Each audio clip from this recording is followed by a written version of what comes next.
Hola, ¿qué tal? Buenos días. Bienvenidos al webinar del día de hoy. Mi nombre es Claudia López. Voy a tener el gusto de realizar el curso del día de hoy, en el que vamos a tocar un tema muy importante y, bueno, es importante en diferentes industrias. El tema es la humedad y vamos también a revisar los métodos que se pueden utilizar o algunos de los métodos que se pueden utilizar para realizar esta determinación. Antes de empezar, quisiera saludar a las personas que ya se encuentran presentes en el webinar. Tenemos bastantes personas ya presentes en el webinar. Por ejemplo, tenemos a Claudia Mata, Axel Eduardo, a Berta Ramírez.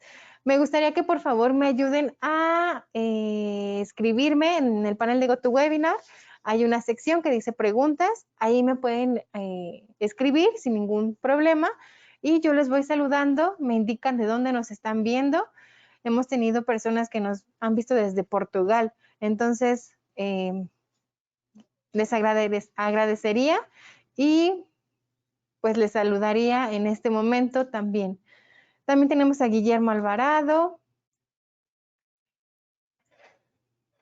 tenemos a, un segundo, a Hilda Reina, a José Ramírez, Jocelyn. Ok, ya tenemos aquí a Alex Eduardo desde Colombia. Muchas gracias por acompañarnos. Rodrigo Chávez de Solola. Gracias, buenos días. Carlos Javier Salazar de Guadalajara. De Guatemala tenemos a Nelly Cruz. De Hermosillo y Sonora tenemos a Juan Miguel Zúñiga. Muchas gracias por acompañarnos. A Siri desde el Estado de México, aquí en México. Muchas gracias. Rafael desde, no nos dice, pero nos dice buenos días. Buenos días. Gracias por acompañarnos. Y Jaime González desde aquí de la Ciudad de México. Entonces, gracias por estar aquí presentes. Tenemos bastantes invitados. Y bueno, les comentaba, el día de hoy vamos a tratar el tema de humedad en diferentes y los métodos que se pueden utilizar para realizar esas determinaciones y algunas aplicaciones en las que quedan acordes estos métodos. Así como me saludaron por el panel de GoToWebinar en la sección de preguntas, si tienen alguna pregunta durante la parte teórica, me pueden ayudar a escribirla, por favor, y mi compañera Marta López, que también ya ha estado aquí con ustedes, nos va a ayudar a responder durante el webinar. Si no es así, al final de la transmisión, bueno, al final del curso, nosotros vamos a responder en vivo y pues bueno, ya también saben, o las personas que son nuevas, que no nos habían acompañado, la dinámica es esta. Primero damos una parte teórica, después la parte práctica y al finalizar la sección de preguntas y respuestas. Si son muchas las preguntas que tenemos, nosotros al finalizar todo el curso nos dedicamos a revisar todas las preguntas, a responderlas y con el correo con el que se inscribieron, nosotros vamos a enviar esas respuestas para que nadie se quede sin respuesta. Entonces, bueno, también les comento que todos los cursos que se han dado desde el año pasado y el primero que se dio en enero, y bueno, este también, van a estar cargados o están cargados en nuestro canal de YouTube. También les invito a que visiten nuestras redes sociales, YouTube, Facebook, LinkedIn, Instagram. Tenemos bastante contenido también, incluso tenemos también TikToks en donde hacemos tips, no sé, de cuidados de los electrodos, de algunas aplicaciones. Entonces, les invitamos a que revisen también nuestras redes sociales. Y bueno, para no hacer esto más largo, vamos a comenzar con la parte teórica y pues listo.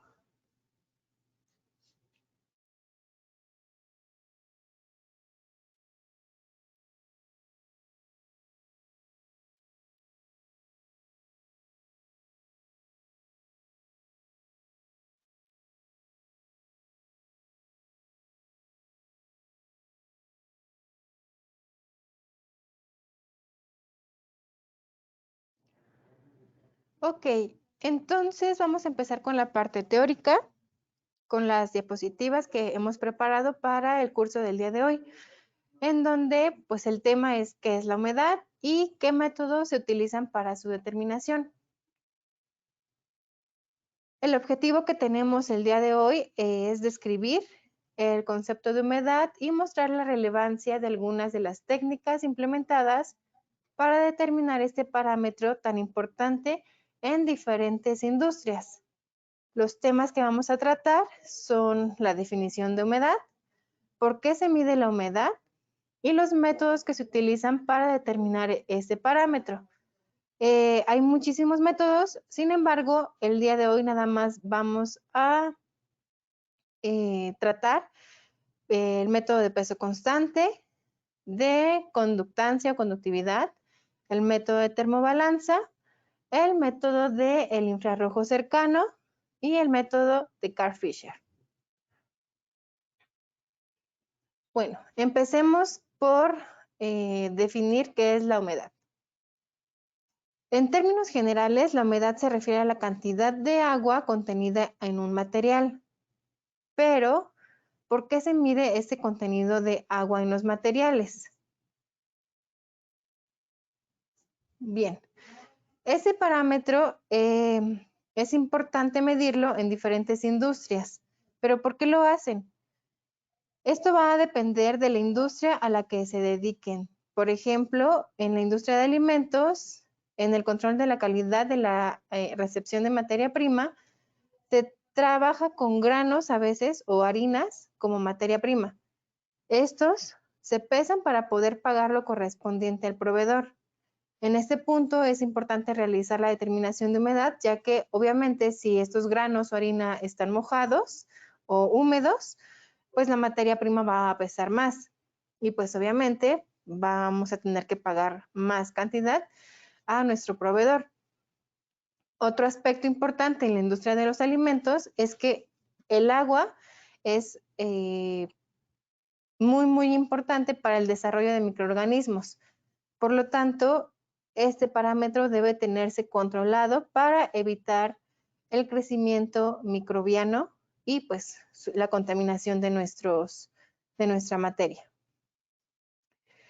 Otro ejemplo, en el caso de la industria de materiales, es la importancia de la humedad es para saber qué tan afín es con respecto al agua. Es decir, si el material es higroscópico, que absorbe humedad del ambiente, para poder saber si podemos trabajar con ese material. En la industria de polímeros, podemos referirnos específicamente a la industria del plástico.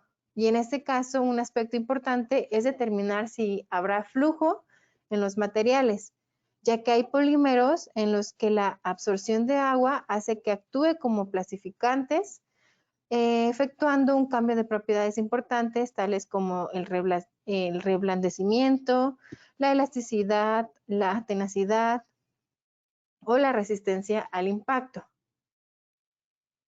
Y por último, tenemos la industria farmacéutica, la industria de los pigmentos o la industria del petróleo, donde el contenido de humedad puede ser un indicativo del porcentaje de pureza. Entonces, pues también es muy importante determinar la humedad en estas industrias. Los métodos que se utilizan para determinar la humedad. Hay muchos métodos, como les mencionaba hace un momento. Sin embargo, nosotros nos vamos a referir, como les decía, al método de peso constante, al método de conductancia o de conductividad, al método de termobalanza, que no es más que otro peso constante de otra forma, el método del infrarrojo cercano y por último el método de Carl-Fisher. Empecemos por el método de peso constante. Les comentaba que vamos a tratar método de peso constante normal o en estufa convencional y también el método de termobalanza. Expliquemos el de estufa convencional. En este método se va a pesar una muestra en un crisol, en un pesafiltros con tapa. Este recipiente debe estar previamente pesado después de haberlo tenido a peso constante durante 2 horas a 130 grados Celsius. Esto en una estufa convencional. Por eso el método se llama método de peso constante por estufa convencional. Se deja secar posteriormente en nuestro recipiente. Ya que lo tenemos a peso constante, le agregamos cierta cantidad de muestra a nuestro recipiente y dejamos que se seque, por así decirlo, en la estufa a 2 horas entre 90 o 110 grados Celsius. Después se retira de la estufa, obviamente con los debidos cuidados. Se tapa y se deja enfriar en un desecador para por último volver a pesar y con esta diferencia de pesos determinar el porcentaje de humedad contenido en la muestra.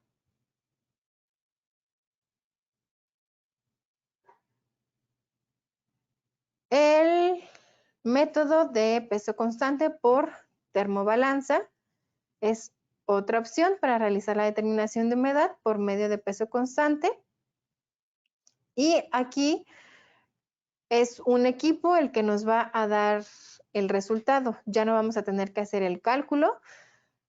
Y el procedimiento es el siguiente. Vamos a encender el equipo. Se establecen las condiciones a las que vamos a someter nuestra muestra, tanto en temperatura como en tiempo. Después, ya que se determinaron esas condiciones, se enciende el equipo y se lleva a cero.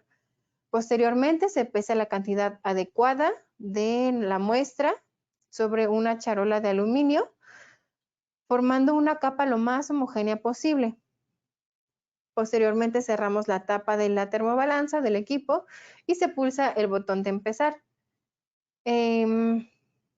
Ya que se empezó el proceso o el procedimiento, pues lo único que resta es dejar que se seque, por así decir, la muestra. El equipo nos va a avisar cuando ya se encuentre un peso constante, es decir, que ya no esté perdiendo humedad nuestra muestra y pues será el momento de anotar nuestro resultado. Tengamos en cuenta que se recomienda tener una muestra pulverizada para realizar la determinación de humedad por método de peso constante. Y también que es un método en el que sí se requiere tiempo para realizar todo el procedimiento, ya que va a depender del porcentaje de humedad que contenga nuestra muestra. Es decir, si nuestro porcentaje de humedad es muy alto, obviamente el tiempo que va a tardar en el proceso va a ser bastante largo. Y por el contrario, si tenemos poco contenido de humedad, pues el tiempo va a ser menor. Ok, pasemos al método de conductividad o conductancia. A grandes rasgos, en este método se va a colocar un instrumento que detecte la corriente eléctrica que se genera cuando una sustancia está húmeda. Mientras más humedad haya en esta sustancia, mayor conductividad se va a detectar. Esto se hace utilizando una sustancia en la cual la conductividad eléctrica cambia con el contenido de humedad. Cuando el instrumento está en operación, el elemento sensor se coloca en el espacio donde se va a medir la humedad. Y bueno, este elemento sensor puede ser una sonda conectada mediante un cable a otro equipo, a otro medidor. Esta técnica se utiliza comúnmente en sectores de la industria agrícola. Y pues recordemos que la conductividad se debe a la capacidad de una sustancia de conducir la corriente. Entonces, si hay sales en esa agua, eso es lo que se va a medir, o en esa muestra con agua o humedad, es lo que se va a medir en este tipo de muestras. Otro El otro método que vamos a tratar el día de hoy es el método del infrarrojo cercano,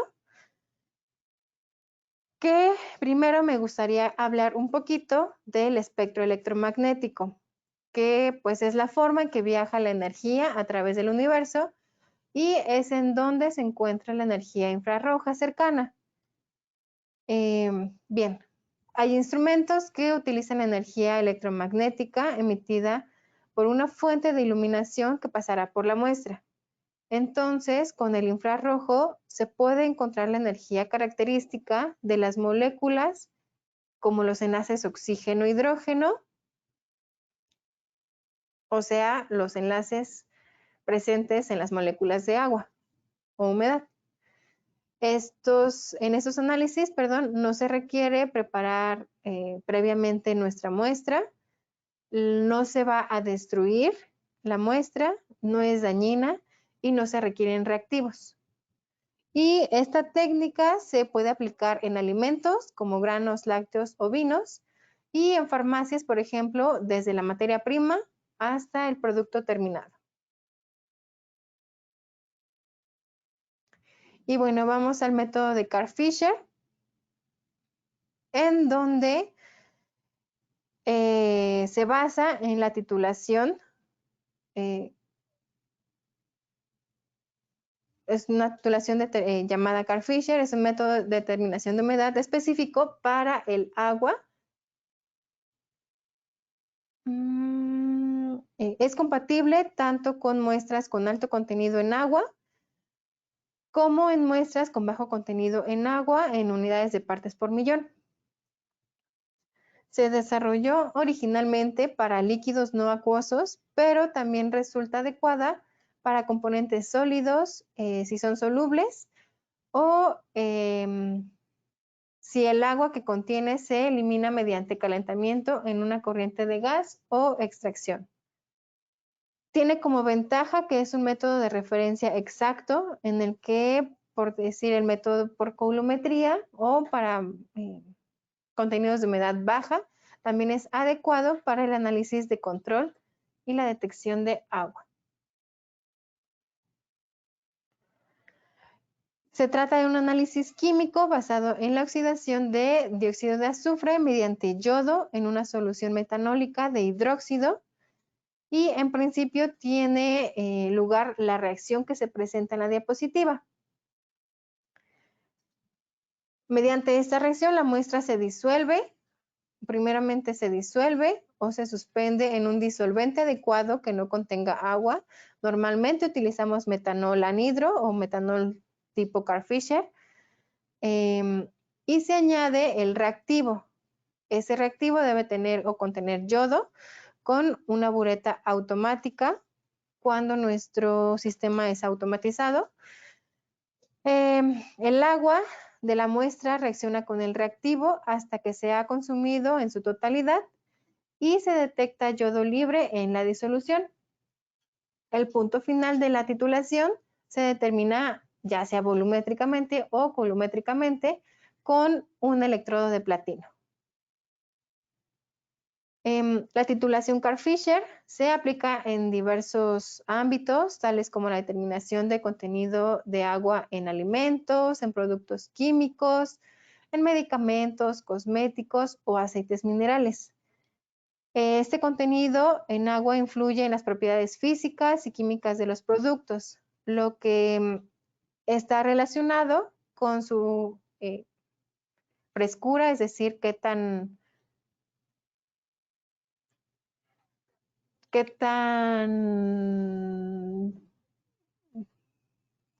¿cómo decirlo?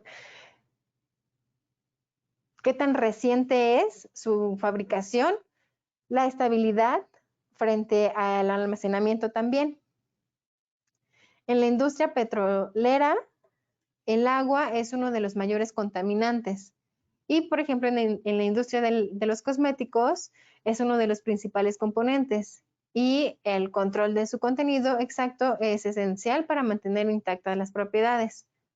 Entonces, es un método que se utiliza en una variedad de industrias. Veíamos que tenemos dos opciones de titulación de Carl-Fisher. El método volumétrico es en donde se va a añadir una solución de Carl-Fisher que contenga yodo hasta que se muestre la primera traza de exceso de yodo. La cantidad de yodo convertido se determina mediante el volumen de la bureta de la solución de Carl-Fisher que contiene yodo y posteriormente, ya que se detecta el exceso de yodo, se termina la titulación. Y con esto vamos a saber el contenido de humedad presente en nuestra muestra. Y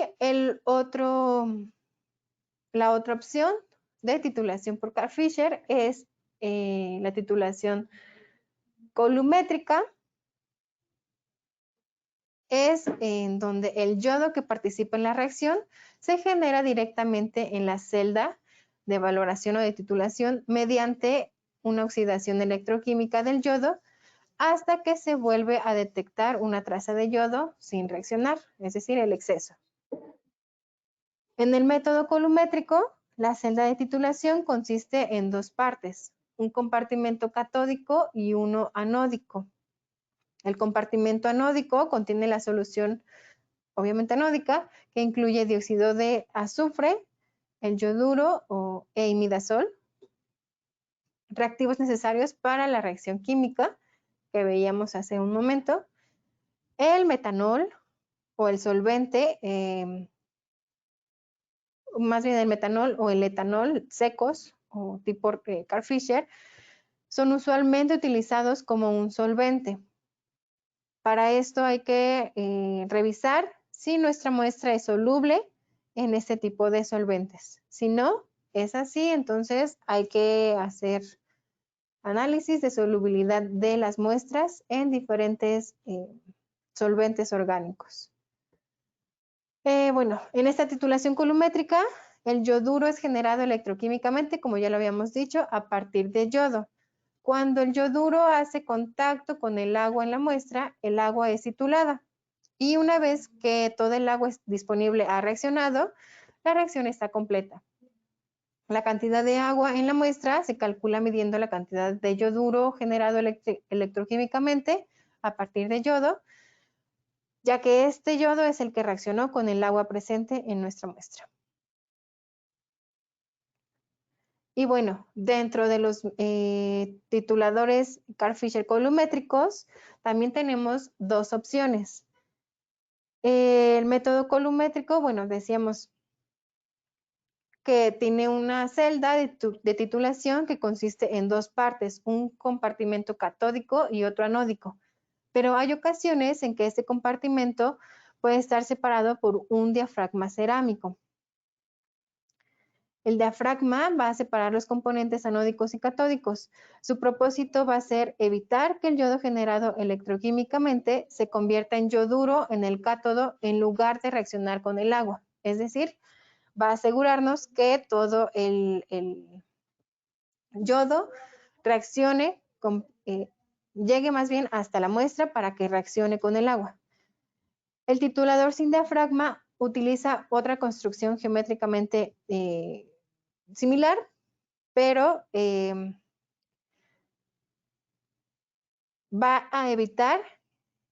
esta construcción va a evitar que el yodo generado se convierta en yoduro antes de llegar a la muestra. A medida de que se genera gas hidrógeno en la reacción, el compartimento catódico se van a crear una capa de burbujas en el gas en la superficie del cátodo. Esta capa de gas va a evitar que el yodo se reduzca en el cátodo. Sin embargo, todavía es posible que pequeñas cantidades de yodo se reviertan en yoduro cuando llega al cátodo. La titulación sin diafragma puede tener muchas ventajas. No se va a contaminar ese diafragma y va a ser más fácil de limpiar. Una celda sin diafragma es lo suficientemente exacta para muchas aplicaciones. Sin embargo, sí es necesario consultar la aplicación a la que estará destinado el equipo para asegurarnos de cuál de las dos opciones es la mejor. Entonces, ya que vimos Ya que revisamos todos los métodos, o bueno, los métodos que habíamos programado para el curso, ahora quiero presentarles nuestros dos tituladores, tanto el volumétrico como el columétrico. No vamos a realizar demostración, pero les quiero presentar los componentes de ambos equipos y en el caso del titulador columétrico, el día de hoy tenemos presente el titulador con diafragma. Entonces, vamos a la parte práctica. Nada más les pido un momento, por favor, para acomodar aquí y que podamos ver bien los equipos.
Ok, entonces, en pantalla tenemos nuestros tituladores. El que se está viendo es el titulador columétrico.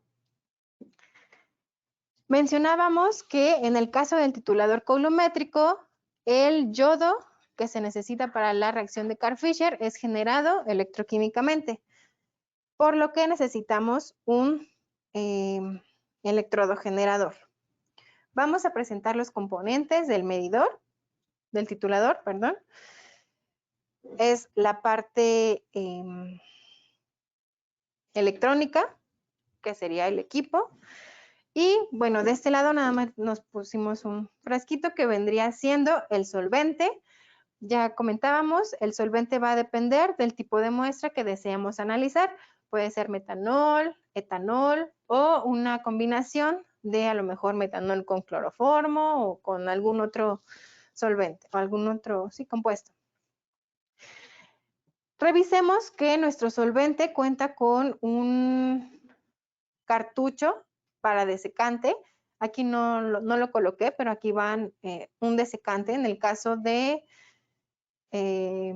nuestro titulador columétrico. Es un desecante especial para este equipo.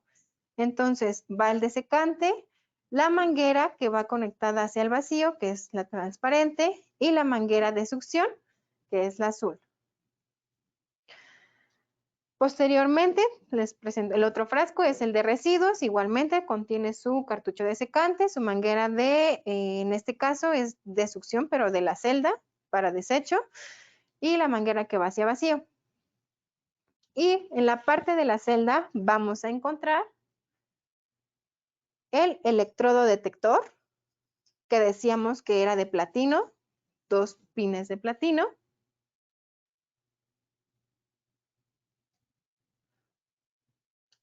Ahí se alcanzan a ver, muchas gracias. 2 pines de platino. Estos 2 pines de platino también van a funcionar para un electrodo volumétrico. Sin embargo, el electrodo no es el mismo. Ok. Después de nuestro electrodo detector, tenemos nuestra Y, que es mediante donde vamos a, ya sea a colocar el solvente o a desechar toda la reacción que tengamos en la celda. En la parte de atrás vamos a tener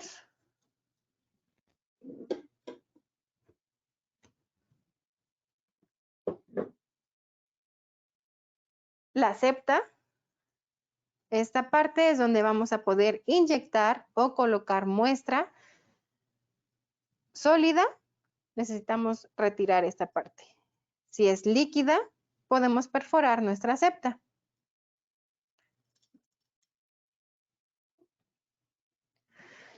Y el electrodo generador.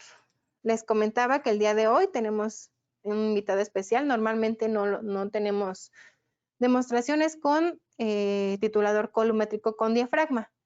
En este caso, esta parte, este perímetro blanco que se alcanza a ver, es nuestro diafragma. Decíamos que este diafragma nos va a ayudar a que todo el yodo generado en ese electrodo generador llegue completamente a nuestra reacción, a la celda. Entonces, aquí va conectado, decíamos que es generado electroquímicamente. Aquí en esta parte va conectado un cable que nos va a ayudar a generar este yodo. Ok. Y bueno, en realidad esos son los componentes de este titulador, son muy sencillos. Esta lo único que es una tapa. Cuando se está realizando un análisis, lo que vamos a hacer es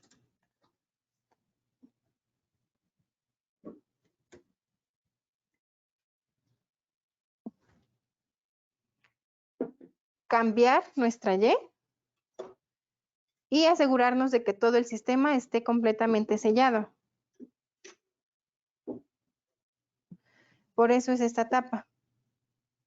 Cuando necesitamos colocar solvente o retirar toda nuestra titulación, toda nuestra muestra ya con ya titulada, volvemos a colocar la y metemos la manguera para retirar todo el contenido. Y bueno, ese es nuestro titulador. En la pantalla del equipo, lo único que se muestra, bueno, tenemos mal la fecha y la hora, pero lo único que se muestra es el método, la concentración en miligramos por gramo, en este caso viene la estandarización, el reactivo es un propósito general, nos dice cambiar el reactivo porque el equipo tiene la capacidad de indicarnos qué tipo de reactivo se va a utilizar con los métodos que están programados. Si yo le presiono seleccionar método, vienen 3 métodos programados y entonces el equipo ya viene configurado con el solvente que se va o que se necesita para esa determinación. Entonces voy a regresar y listo.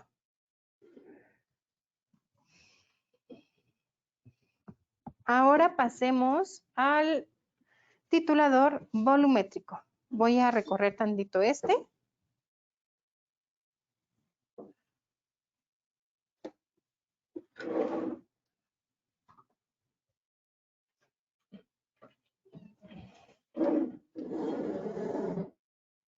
Y me traigo el volumétrico. Este tiene un poquito más de componentes. Recorrer tantito más.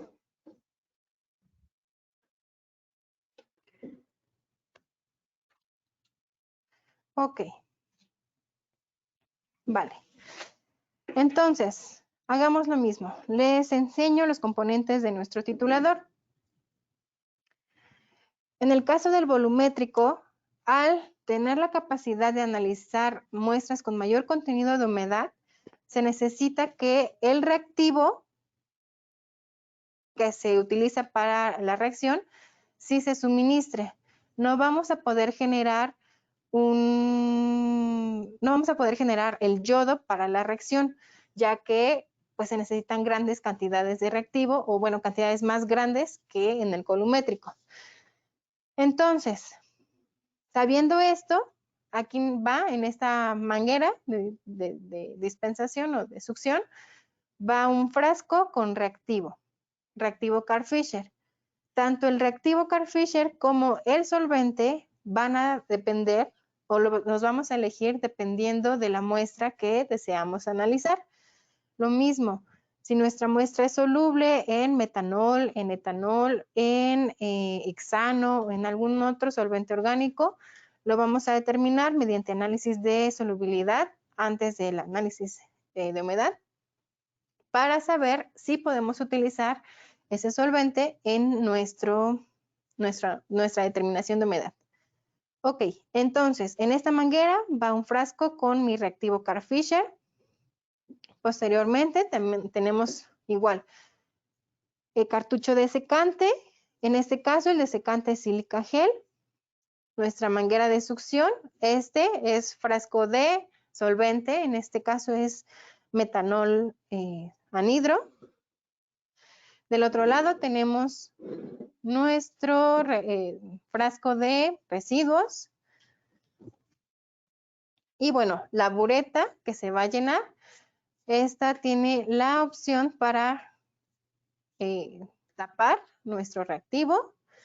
El reactivo Carl Fischer, recordemos, bueno, es sensible a la luz, entonces por eso viene con esta mica que lo cubre. Y bueno, aquí está nuestra bureta de 5 mililitros que se llena con el reactivo Carl Fischer. Y de aquí sale para dispensar en la celda. Entonces, entra por del lado izquierdo, sí, entra del lado izquierdo y sale del lado derecho. Y bueno, en nuestra celda, en este caso, como no tenemos electrodo generador, lo que vamos a tener es las mangueras para tanto colocar solvente o como para retirar todo el contenido. El cartucho de secante que nos permite tener nuestra reacción libre de humedad del ambiente.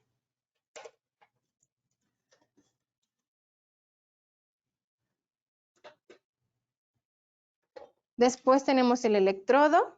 En este caso, solo tenemos un electrodo que es el detector, es el que se encuentra aquí. Igualmente es de 2 pines, no sé si se alcanza a ver al final o en la celda, dentro de la celda, ahí se ven los 2 pines. Ok, muchas gracias.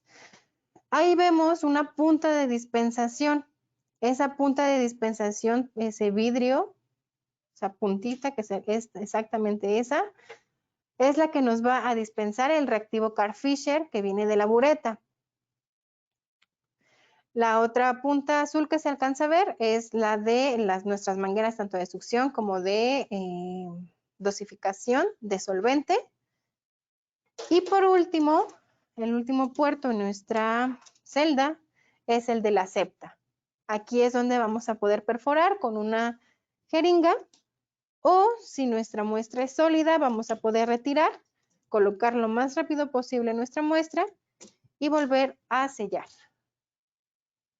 Y pues listo, esos son los puntos o las partes importantes de nuestro titulador. Y bueno, en la pantalla vamos a poder ver bueno, igual la fecha, la hora, el método que está seleccionado, igual ahorita está determinado o predeterminada una estandarización. Después tenemos el titulante, es Composite 5, es el común, es el más común, pero igual decíamos que eso depende de nuestra muestra. Después la última estandarización se realizó en enero del 2019 y bueno, igual vamos a poder seleccionar diferentes métodos. En este caso el titulador viene con mayor cantidad de métodos. Vamos a poder seleccionarlos. Nos movemos con las flechas de navegación y vamos a poder seleccionarlos de esta manera. Igualmente, si nosotros deseamos crear un método de usuario, creamos una copia de uno de nuestros métodos y posteriormente modificamos esa copia. Ok. Voy a seleccionar aquí, me voy a salir. Listo.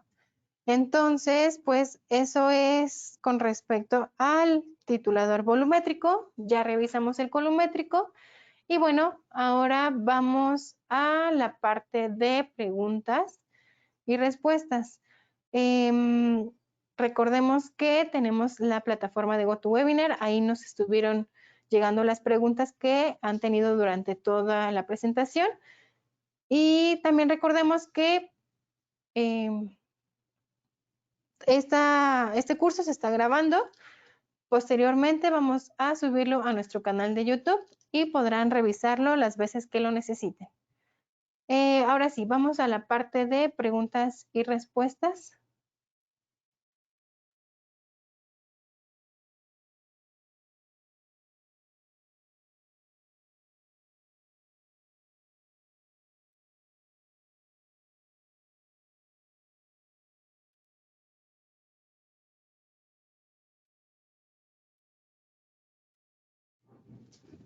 Ok. Entonces vamos a revisar las preguntas que tenemos. En realidad me parece que son pocas las preguntas. Y bueno, un segundo. Un segundo, por favor. Estoy viendo las preguntas. Un momento. Guillermo Alvarado nos pregunta que si el tiempo que mencionó, bueno, las condiciones de tiempo y de temperatura que se mencionaron para el método de secado por estufa convencional son para todas las muestras, ¿no? Hay que revisar específicamente para nuestra muestra que deseamos analizar cuáles son las condiciones adecuadas para nuestra muestra.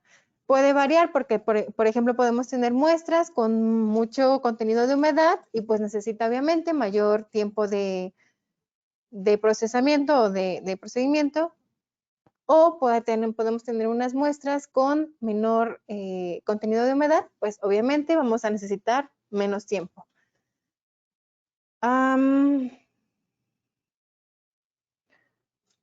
Ok. Teníamos otra pregunta por aquí, un segundo.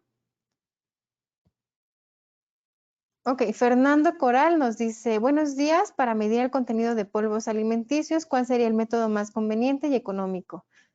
Tendríamos que revisar qué tipo de polvos son los que requieren medir, porque normalmente tendríamos que revisar los tipos de polvo, es decir, el tipo de muestra, durante el proceso, si lo quieren realizar como materia prima o como producto terminado. Y también tendríamos que revisar si, por ejemplo, nos conviene una titulación Carl-Fisher, revisar la solubilidad de las muestras. También, por ejemplo, si lo queremos como un análisis de calidad de materia prima, como lo mencionábamos, si es para pagar a proveedores, necesitamos hacer un análisis rápido para saber si nos están vendiendo pues la materia prima en las condiciones adecuadas, es decir, que no las mojaron o que no están húmedas, para evitar pagar o tener nuestros costos pues como deberían de ser. Entonces, habría que revisar principalmente qué tipo de polvos son los que desean analizar y con esto vamos a poder determinar qué método es el que más convendría. Ok. Alex Díaz nos comenta, nos pregunta que si podríamos hacer pruebas en este momento. Ahorita no podemos hacer pruebas porque no tengo reactivo. En el canal de YouTube hemos hecho demostraciones, incluso se han hecho webinar con diferentes demostraciones, tanto para el equipo volumétrico como el columétrico. Justamente estuvimos haciendo pruebas, nos quedamos sin reactivo y no podemos hacer medición en este momento. Sin embargo, con gusto podríamos cuando les mande las respuestas de las preguntas, les puedo mandar links de nuestros videos que hemos realizado y pues las podré revisar sin ningún problema.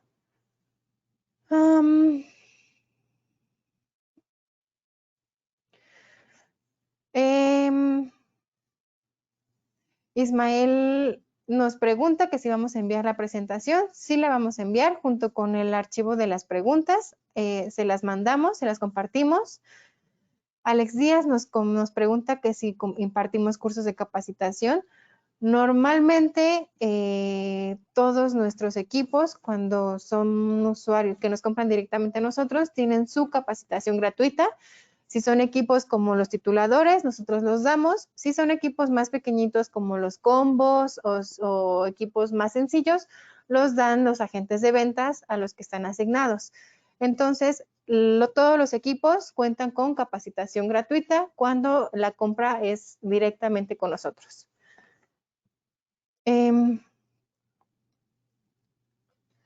Diego Prado nos pregunta, buenas tardes, ¿qué método es recomendable para control de calidad de harinas? Normalmente se utiliza un método por estufa convencional, de secado por estufa convencional. Sin embargo, sí es muy tardado. Podríamos utilizarlo con termobalanza o, en dado caso, también podría ser con el infrarrojo cercano. Este método, como decíamos, no nos va a dañar la muestra, es decir, nosotros podemos tomar justamente una muestra de nuestro producto, una muestra representativa, hacemos el análisis con el infrarrojo cercano y esa misma muestra se puede regresar sin ningún problema al producto. Entonces, sería rápido, pero sí es un poquito más costoso que, por ejemplo, un secado por termobalanza o por estufa convencional. Recordemos, al realizar secado por termobalanza o estufa convencional, la muestra ya no se regresaría, ya esa muestra ya no funcionaría, ya sería como una pequeña pérdida de todo el producto.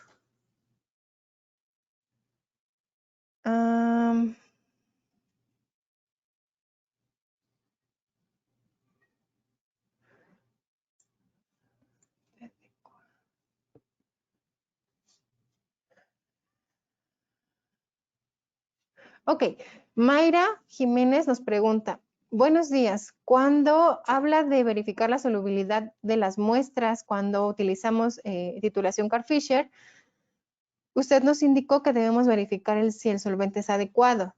Si el método indicado por USP es el 2 y si el equipo usa metanol anhidro, ¿qué debemos hacer o proceder? Ok, si usted ya tiene el método de USP, en ese método ya les está indicando qué solvente se utiliza y las condiciones del titulador que se requiere, ya sea volumétrico o columétrico. Entonces, ya lo único que se necesitaría sería adaptar el equipo que tenemos a nuestro método. Si, por ejemplo, es el volumétrico y ya vienen métodos precargados, nada más, y si coincide con su muestra, nada más sería seleccionarlo, porque nuestro equipo viene con los métodos cargados y ya viene el reactivo y el solvente que se utiliza. Entonces, si no es el caso de que ya esté cargado, habría que crear una copia y colocarle tanto el solvente como el reactivo que vamos a utilizar según nuestro método USP. Y listo, nada más sería estandarizar el método, revisar si en el método USP que ustedes tienen nos indica el peso de muestra que debemos ingresar a la celda o si tenemos que tenemos que hacer el cálculo para revisar cuánto tenemos que ingresar a la muestra y pues listo, nada más queda hacer los análisis.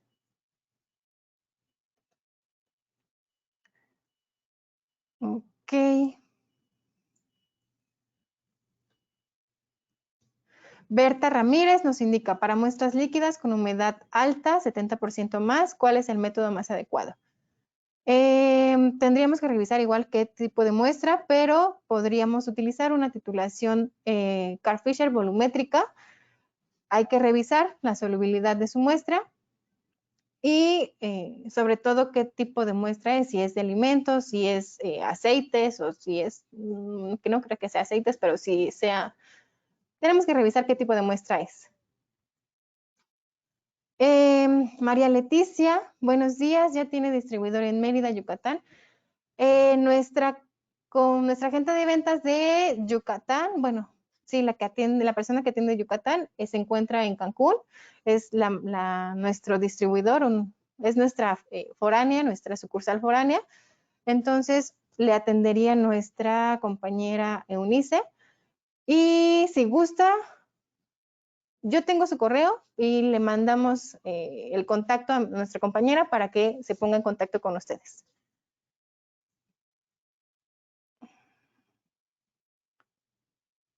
Ok, Diana Venegas me pregunta, ¿cuál es la cantidad mínima cuantificable de agua con el método Carl-Fisher volumétrico? Buena pregunta, no lo mencioné. En el método Carl-Fisher volumétrico vamos a poder medir desde 100 partes por millón hasta el 100%. Entonces, sí mide cantidades pequeñas, no tan pequeñas como el columétrico, pero sí podemos realizar determinaciones con bajo contenido de humedad.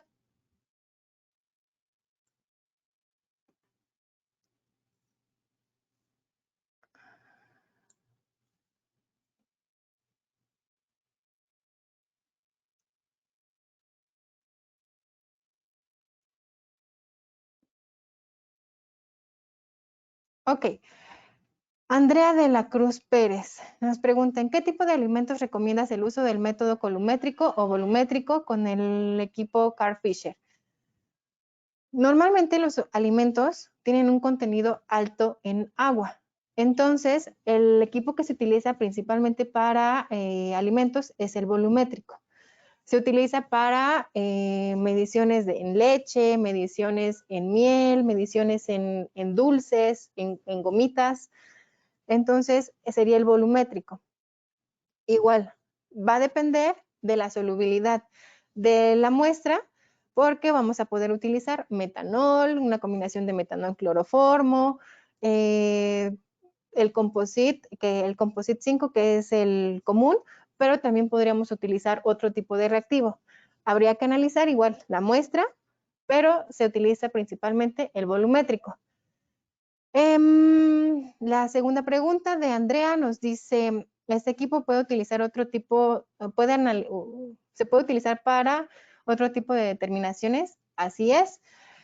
Tanto el columétrico como el volumétrico pueden realizar análisis en aceites, tanto comestibles como en aceites minerales, es decir, en la industria petroquímica, en medicamentos, como lo veíamos también en los ejemplos, medicamentos desde materia prima hasta producto terminado, y pues en una variedad de industrias más. Y también nos pregunta si ellos tienen otro equipo de otra marca, que si podemos realizar una capacitación. No, porque no somos expertos en el equipo que usted tiene. Entonces, probablemente con la marca que compró el equipo le podrían realizar una capacitación.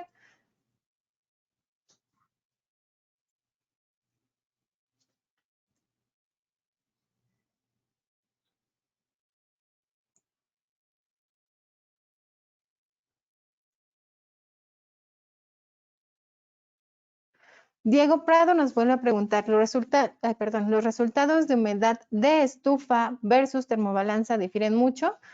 No tendrían que diferir porque es el mismo procedimiento, es dejar a peso constante que se esté calentando la muestra hasta que se evapore toda la humedad presente. Entonces, no tendrían que diferir. Si es así, habría que revisar la calibración de la termobalanza, que es el equipo electrónico, y bueno, de la estufa solamente darle su mantenimiento normal. Y listo. Ok, hay un par de preguntas más, pero vamos a dejar aquí el webinar. Las preguntas que restan las voy a contestar por correo electrónico. En realidad, todas las preguntas que me hicieron las voy a contestar por correo electrónico. Tengo sus correos. Entonces, tanto el contacto como para la persona de Mérida, le voy a compartir el contacto de nuestra agente de ventas. Y pues bueno, les agradezco mucho que nos hayan acompañado. El siguiente webinar va a ser en marzo. No recuerdo bien la fecha ahorita, pero es el penúltimo jueves de marzo. Y pues bueno, les agradezco mucho que nos hayan acompañado. La grabación va a quedar posteriormente en nuestro canal de YouTube y pues los vuelvo a invitar a que revisen nuestras redes sociales. Gracias y nos vemos en la próxima.